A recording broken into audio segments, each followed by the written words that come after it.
जब हरियाणा बना है तो ये काफ़ी पिछड़ी खेती थी, यहाँ पे कुछ ज़्यादा एडवांसमेंट नहीं थी उस तरह से। लेकिन आहिस्ता आहिस्ता जो है हरित क्रांति का दौर फिर शुरू हुआ, और हरित क्रांति में किसान ने, मजदूर ने नए बीज, नए खाद, ये मशीनीकरण भी आया। इसने हरित क्रांति हरियाणा में लाई, और हरित क्रांति ने अपनी तरह से चीज़ों में बदलाव लेके आए वो, क्योंकि किसान की सिचुएशन जो थी मतलब पूरी इसमें, तब हरित क्रांति को भी मैं समझता हूँ हरियाणा में ना एक बहुत पॉजिटिव उसके साथ रखा जाता है। जब भी रखा जाता है मैं भी उसको उसी तरह से रखता हूँ, लेकिन हरित क्रांति के जो नुकसान हुए उसको कभी ज़्यादा उसमें नहीं लेके आया गया। यार वो नुकसानों में मैं, हरित क्रांति के फ़ायदे तो यही थे भी सड़क बनी, बिजली आई हर एक उसमें, और नहर का पानी आया, और इससे खेती में मतलब हरित क्रांति आई जैसे। लेकिन इसके साथ ही फिर ये भी हुआ कि जो ज़मीन की पैदावार, जिस तरह से कीटनाशक इस्तेमाल हुए, कीटनाशक का अंधाधुंध इस्तेमाल हुआ, तो कीटनाशक से पानी में जो था फ्लोराइड और आर्सेनिक आ गया, और उसकी वजह से जो है बीमारियां बढ़ गई है, गोडों का दर्द है और है। कीटनाशक का इस्तेमाल हुआ, और खेती की जो फर्टिलिटी थी, पावर थी, जैसे मान लिया पहले 50 मन होते थे तो फिर 30 मन होने लगे, और जब 30 मन होने लगे तो जाहिर है फिर नए बीज, खाद, मतलब उसकी लागत बढ़ती गई, और उसको जो मिलना था किसान को वो कम होता चला गया। मतलब भाई, तो ये वो दौर है हरित क्रांति का, जिसको हम सिर्फ पॉजिटिव के रूप में ही देखते हैं, लेकिन हरित क्रांति ने कुछ दूसरी चीज़ें भी पैदा की। और चलते चलते आप देखेंगे कि मतलब अब जो पहुँचे हैं हम, मतलब जिस तरह से गाँव में, पहले गांव की, इससे भी पहले का गांव अगर हरियाणा का हम देखते हैं तो गांव एक विलेज इकोनॉमी थी, वो बाहर कहीं डिपेंडेंट नहीं था। मतलब कहने का ये कि भाई वो जो लाया जो था वो कपड़े बुन देता था किसान के, मतलब लोहार जो था उसके वो हल बना देता था। तो इस तरह से गांव में ही जो ज़रूरतें थी वो पूरी हो जाती थी एक दूसरे की। जब किसान की खेती का वो समय आता था तो वो 2 मन उसको, 1 मन उसको गेहूँ वो बांट देते थे उसको। तो ये विलेज इकोनॉमी हम उस टाइम कहते हैं। तो ये आहिस्ता आहिस्ता ये विलेज इकोनॉमी जो थी खिलती चली गई, और शहरों पर मतलब उस पर होता चला गया। और उस टाइम पे भाईचारा भी बेहतर था, मतलब अगर हम उस दौर के उसको देखें मतलब तो। लेकिन आहिस्ता आहिस्ता ये मशीनीकरण जिस तरह से आया है, मतलब भाई हम देखेंगे कि पिछले 30-40 साल में मशीनीकरण ने 2 काम कर दिए। मजदूर तो किया ही किया वहाँ से बाहर, जो खेत में, मान लिया मेरे खेत में मजदूर भी काम करने जाता था तो मतलब एक उसको जगह थी, वो मजदूर तो हुआ ही हुआ, किसान भी बाहर हो गया। मतलब किसान के लिए भी खेत में काम उस तरह से करने का कोई नहीं हुआ, ट्रैक्टर चला दिया, मतलब बो दिया, मतलब इस तरह। तो मशीनीकरण ने एक तरह से जो गाँव में जो रूटीन के काम थे, मतलब एक तरह से वहीं पे जो रोज़गार की प्रोसेस थी उसको खंडित किया। और जाहिर है फिर वहाँ से गांव की से शहर की तरफ लोगों का रुझान हुआ, और मतलब भाई उस तरह से हुआ। और आहिस्ता आहिस्ता ही आप ये देखेंगे पूरा मशीनीकरण जो है वो छा गया है। मतलब सारा कोई खेती में कोई और ऐसी चीज़ें, बैल था, जैसे पहले बैल की खेती थी तो जाहिर है बैल के लिए गाय भी चाहिए थी। तो मतलब गाय की तभी वैल्यू थी जब बैल की वैल्यू थी, लेकिन वो बैल की वैल्यू जब चली गई तो मतलब भाई वो भी वैल्यू उसकी भी नहीं रही, मतलब एक तरह से। और बैल की बजाय ट्रैक्टर की खेती आ गई। तो ये दौर है।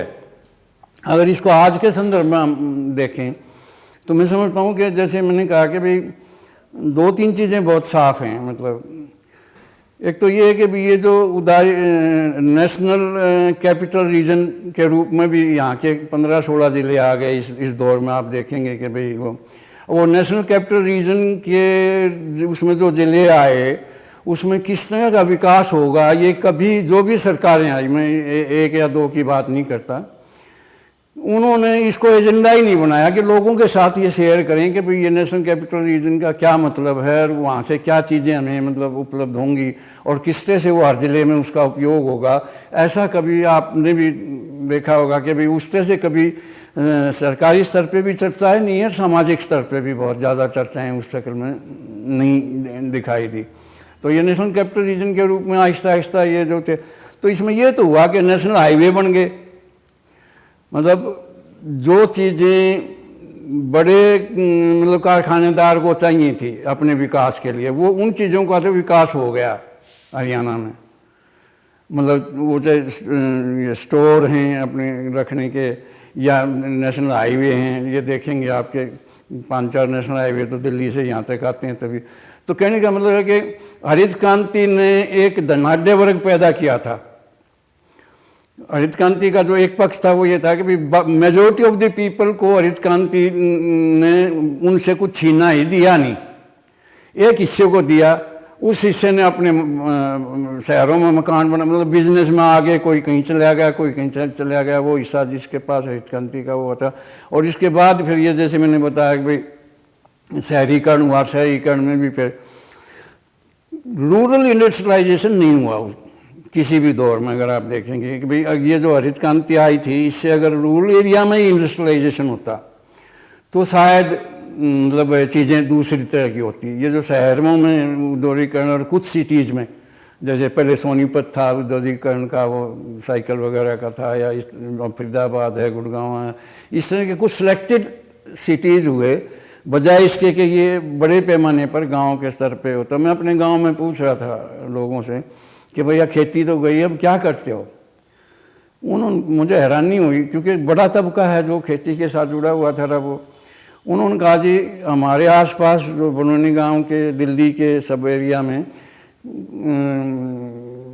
त्यौहार बनते हैं, मतलब भाई वो लगते हैं, तो बोला उसमें खील पतासे ले जाते हैं हम, मतलब जो प्रोग्राम होते हैं ना उनमें खील पतासे ले गए, वो बेच लिए अपने रूस से काम। तो मतलब इस तरह की बहुत मिनी एक्टिविटीज़ के माध्यम से जिंदा है वो अगर हम उसकी बात करें। और किसान का जैसे मैंने बताया मेजोरिटी तो कर्जे में। किसान के साथ हुआ ही है कि 30 साल के बाद कर्जा, जितना कर्जा चढ़ा वो नई सरकार आई उसने माफ़ कर दिया, फिर अगले 30 साल में फिर उसका उतना ही कर्जा चढ़ गया क्योंकि आपने प्रोसेस तो ठीक की नहीं। तो अगले 30 साल में फिर वाई करवा ली कर्जा माफ़ करके। और ये किसान आंदोलन में भी जो सिचुएशन है देखेंगे आपके, भाई वो हाँ भर ली फिर करा तो कुछ नहीं। तो ये जो पूरी सिचुएशन है हरियाणा की आज के दिन, मुझे लगता है इसमें देखो बेरोजगारी सबसे ज़्यादा है। छोटा स्टेट है फिर भी बेरोजगारी सबसे ज़्यादा है। मेरे साथ जो काम करते हैं एक रिटायर्ड फार्मासिस्ट हैं आज़ाद सिंह सिवाच, वो पहले यहाँ रोहतक जेल में पोस्टिंग थी एज ए फार्मासिस्ट उनकी। तो वो ये कहा करते नौजवानों से, कहते हैं तुम ये उल्टे काम क्यों कराया करो?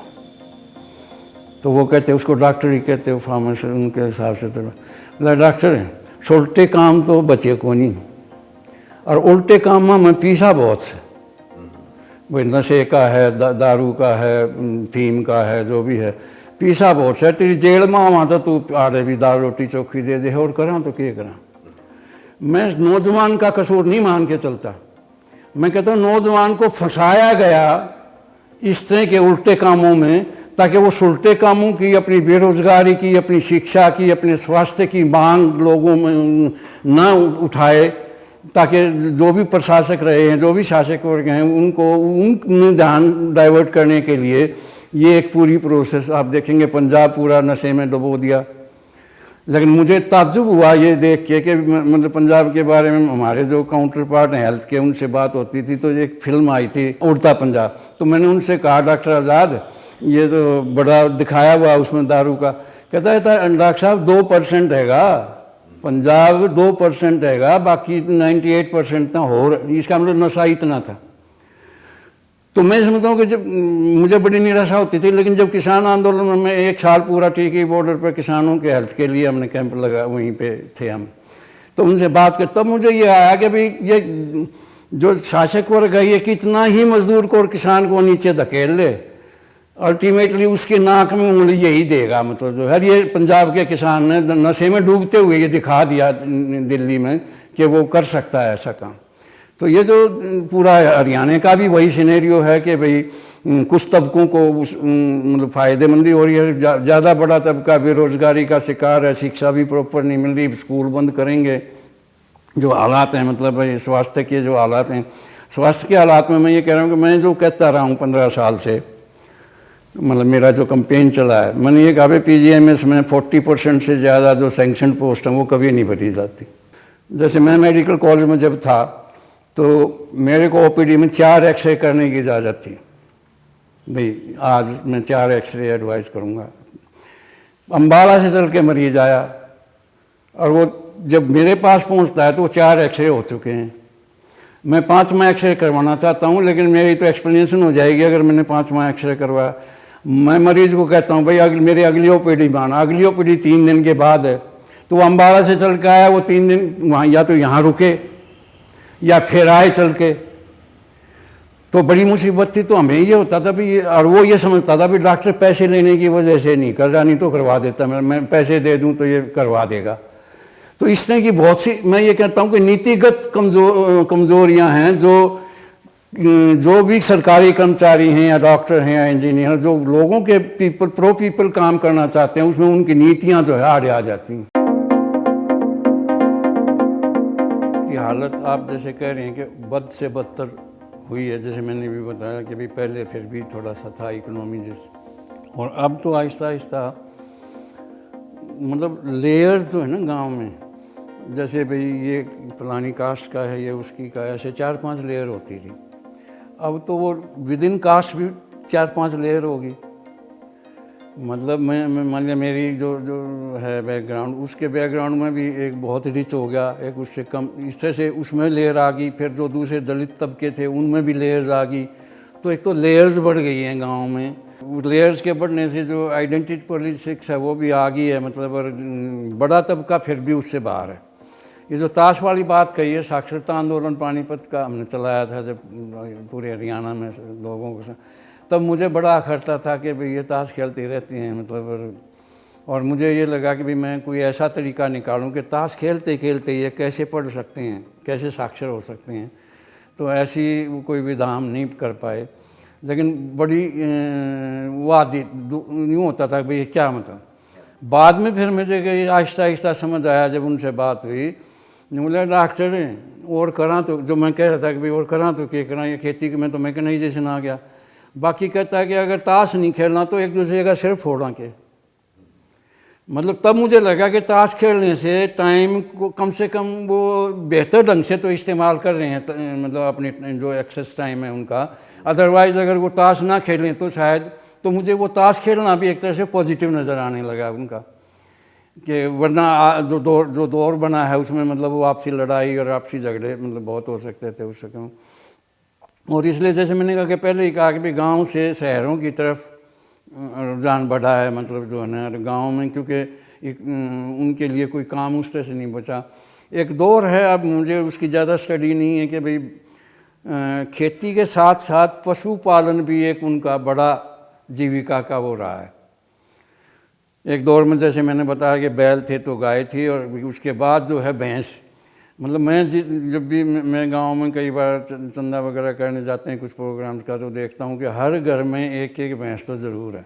उसमें ये है कि पहले जो था, जैसे रोहतक की अगर हम बात करें तो रेलवे रोड जो है ना, मुझे कोई चीज़ खरीदनी थी तो मैं रेलवे रोड पर जाके ख़रीद के लेके आता था, बाकी कोई बाज़ार नहीं थे यहाँ। ये रेलवे रोड जो है हर गाँव में पहुँच गई। अगर आप देखें इंडस्ट्रियलाइजेशन, ये जो बड़े कारखानेदारों का जो सौदा था वो तो गांव-गांव पहुंच लिया। तो मैं ये कहना चाहता हूं कि उनकी लूट जो है गांव में भी पहुंच गई। मतलब पहले तो शहरों तक की लिमिट थी, अब वो जो भी 5 रुपये में अगर वो बेहतर ढंग से अपना खाना खा सकता है तो 5 रुपये में कि वो पोटैटो चिप लेकर ये लेके मतलब बर्बाद ही करता है उसको, और उसका मतलब कारखानेदार के फ़ायदा होता है। तो गाँव की इकोनॉमी में दखलंदाजी है, और बड़े पैमाने पर खेती में तो वैसे ही मैकेनाइजेशन ने कर दिए, और जो छोटे मोटे काम थे उसमें भी कारखानेदार पहुंच गए हैं।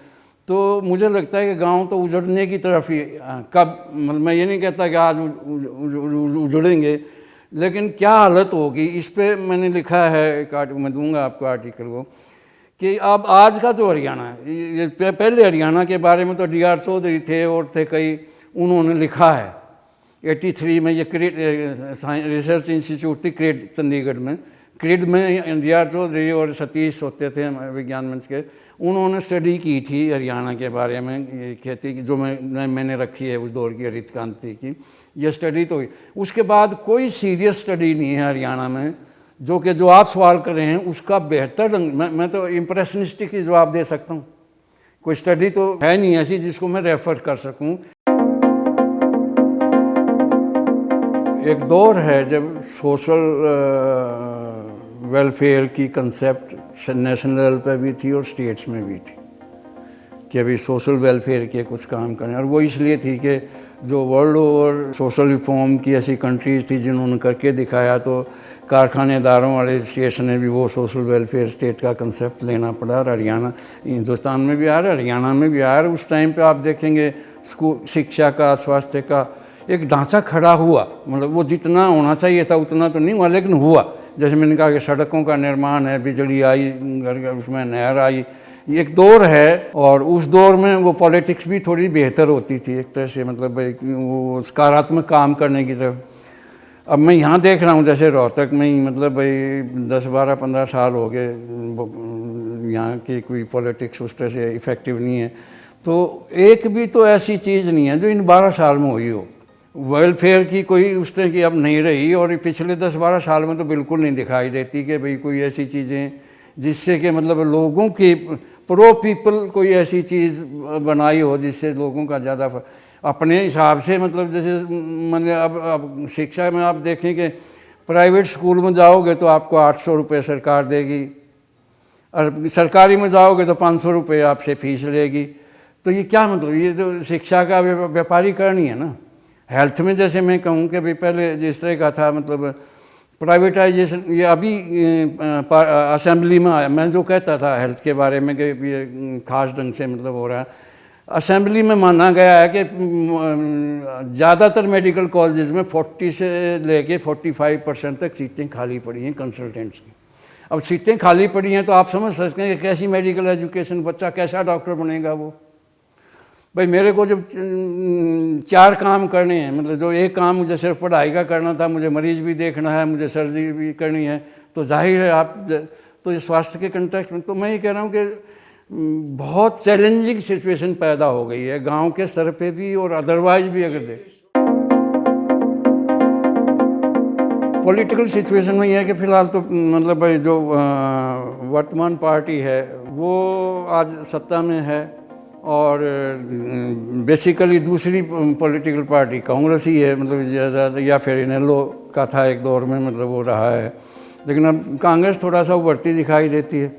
लेकिन ये जिस तरह से चाल चलते मतलब करते हैं ना, खेल खेलते हैं, क्योंकि हरियाणा में जात पात का जो मसला है ये अभी भी मैं समझता हूँ कि पहले की बजाय और भी ज़्यादा मुखर हुआ है पॉलिटिकली अगर हम देखें। और इस वजह से जैसे एक बार एक इलेक्शन में था तो वो किसी ने पूछा भाई मेरी वोट दियो, मैं मान लिया आपसे वोट मांगने गया, तो आपने कहा कि वो सामने बैठा बूढ़ा वो किसकी देगा, वो तो मेरी देगा। बोला जा फिर तेरी को ना। मतलब ये जो तो गरीब तबकों को ये बताया हुआ है कि ये जो हरित क्रांति के जो ठेकेदार हैं ये तो इन थारा नाश कराया है।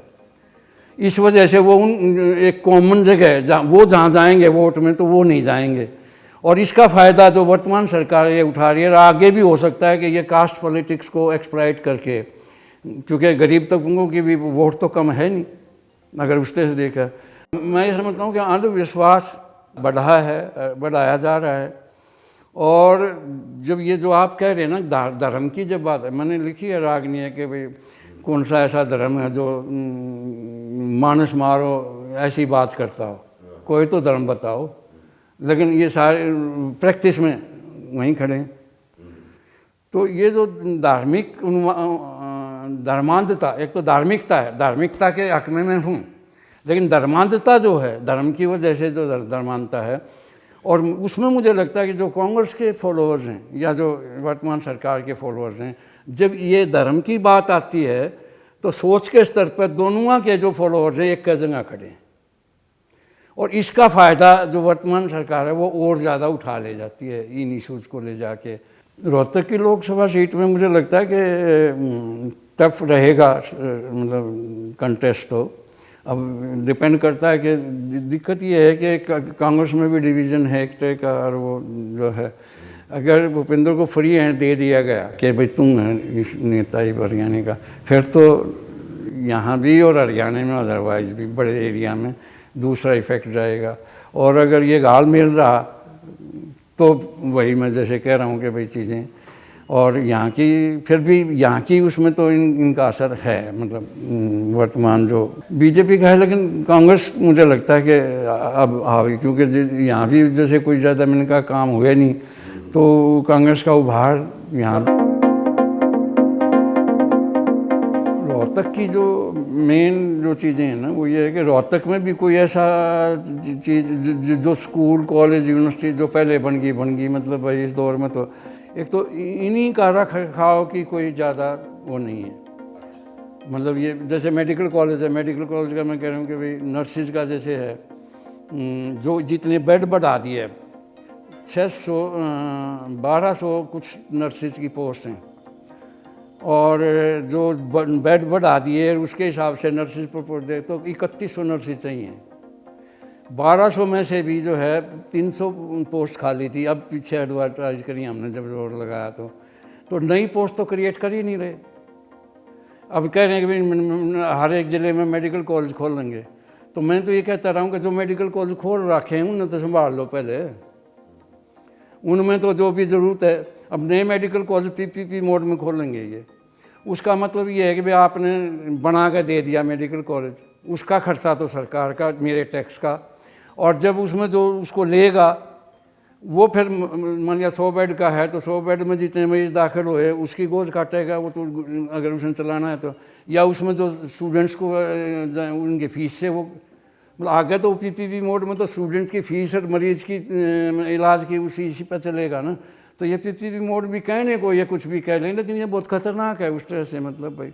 तो जो विकास की प्रक्रिया है अब जो वो पीपीपी मोड में आ रही है, मैं स्वास्थ्य के कंटेक्स्ट में तो डेफिनेटली कह सकता हूँ, बाकी दूसरे चीज़ों में भी यही है, मतलब उनको मेंटेन करने की समस्या है। पानी की भी है, मतलब जो अंडरग्राउंड वाटर भी काफ़ी ख़राब हो गया, मतलब उस तरह से। और ये सप्लाई जो है कई बार नहर आती है नहीं आती है, मतलब ये जो जलघर बने थे कभी, हम तो जब देखते आए 15, 20, 30 साल पहले से जो जलघर बन गए, उसके बाद तो उनकी कैपेसिटी बढ़ाई, शहर की कैपेसिटी तो बढ़ गई, मांग तो बढ़ गई, फिर धंधा तो वो तो वही है, स्ट्रक्चर तो वही है, तो जाहिर है वो मीट आउट करना बड़ी दिक्कत है। स्वास्थ्य का भी ये मसला है, इसी तरह से शिक्षा का मसला है। शिक्षा में प्राइवेटाइज स्कूल ज़्यादा जैसे मैंने बताया कि बढ़ाए जा रहे हैं, और खेती में भी मतलब जो है दिक्कत बढ़ी है। तो रोहतक पहले वाला रोहतक जो था ना, पहले तो गढ़ था हरियाणा की पॉलिटिक्स का, अब वो नहीं रहा, तो ये गढ़ तो रहा नहीं, और गढ़ नहीं रहा तो फिर ये बाकी चीज़ भी गढ़ गई। 1972 से मैं आ गया था मेडिकल कॉलेज में। मैं 67 में एडमिशन हुआ था, 71 में पास किया, फिर इंटर्नशिप की, फिर हाउस जॉब की, तो 74 में मैं फिर सर्विस में आ गया था। उसके डिजीज़ पैटर्न में मुझे लगता है कि एक तो विटामिन डी की डेफिशिएंसी बहुत ज़्यादा दिखाई दे। हम जब क्लिनिक में बैठते हैं तो हमारा मान लिया 15 मरीज़ आए हमारे, उनमें से 10 तो ऐसे हैं जिनके यहाँ दुख है जी, ये दुख है जी, general body aches and pains हैं, ये वो सारी कंप्लेंट्स हैं। और हमने पहले तो कुछ लोगों के विटामिन डी टेस्ट करवाया, वो विटामिन डी का टेस्ट भी 800-900 रुपये में होता है। तो उसके बाद हमने क्या किया कि उसी तरह के सिम्टम्स के ना, मैं 800-900 में तो दवाई खा के ना ठीक हो जाएगा, ये इतना टेस्ट करवाऊँ इसका, तो हमने सीधी दवाई देनी शुरू कर दी। ये 3 हफ्ते के बाद पता लगेगा कि वो आएगा, कहेगा जी अब तो काफ़ी ठीक हो। तो ये बड़ी वो है, विटामिन डी की डेफिशिएंसी कम थी पहले ही, क्योंकि धूप धाप थी और वो सारा जो माहौल था ना, क्योंकि और तो कहीं से मिलता नहीं विटामिन डी।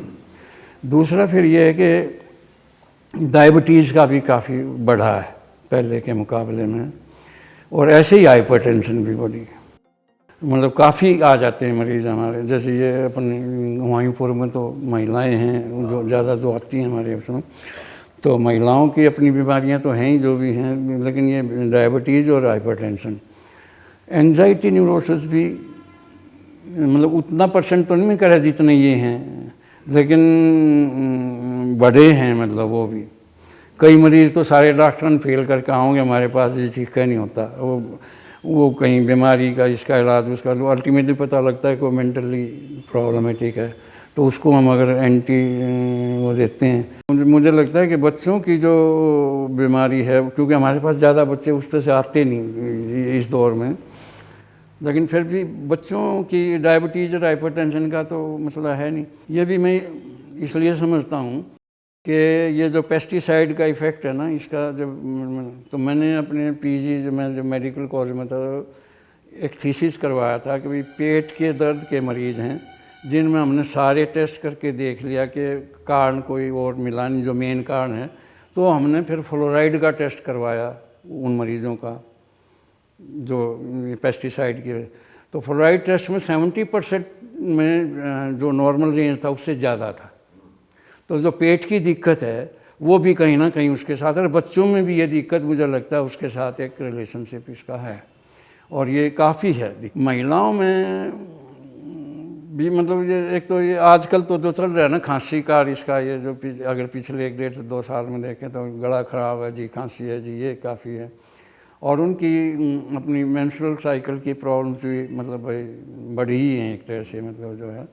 तो उनको तो हम, क्योंकि हमारा गायनी का उस तरह से नहीं होता, तो हम मेडिकल कॉलेज में ही रेफ़र कर देते हैं, फिर के भी वहाँ जाके अपना देखो करो। तो कुल मिला के ये है कि बीमारियों का जो लोड है वो बढ़ा है, मतलब अगर हम पहले के मुकाबले देखें अलग अलग तबकों में।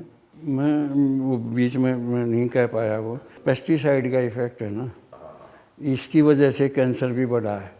जैसे मैंने कहा कैंसर भी बढ़ा है उसका। और आप देखेंगे कि पंजाब में तो क्योंकि पेस्टिसाइड बहुत, बीकानेरी रेल है एक, माना जाता है बीकानेर की रेल, बीकानेर के लिए रेल चलती है जिसमें कैंसर के ही मरीज जाते हैं। तो पंजाब और हरियाणा दोनों तरह से कैंसर के कंटेक्स्ट में भी उसका मुख्य और भी कारण है मतलब उसके, लेकिन one of the additional factor ये पेस्टिसाइड है। प्राइवेटाइजेशन तो आना है जैसे आप कह रहे हैं। अब उस प्राइवेटाइजेशन का रुख क्या हो? एक तो प्राइवेटाइजेशन में प्रो पीपल भी हो सकता है वो, एक वो एंटी पीपल भी हो सकता है। मतलब ऐसा नहीं है कि मतलब भाई केरल जो है प्रो पीपल वो है मतलब सिस्टम, लेकिन यहाँ वो एंटी पीपल ही उभर रहा है। जैसे मैंने पहले भी बताया कि जिस तरह का हेल्थ में किया जा रहा है, तो एंटी पीपल है। अल्टीमेटली मतलब जो है ये तो इसको एंटी पीपल को बढ़ाएंगे ही, क्योंकि इनका लठ है ऊपर से अडानी अंबानी का, और लोग जो है इनका लठ देंगे कि भाई यू एंटी पीपल की बजाय प्रो पीपल करो। ये संघर्ष चलेगा, मुझे लगता है हरियाणा में और ज़्यादा तेज़ होगा।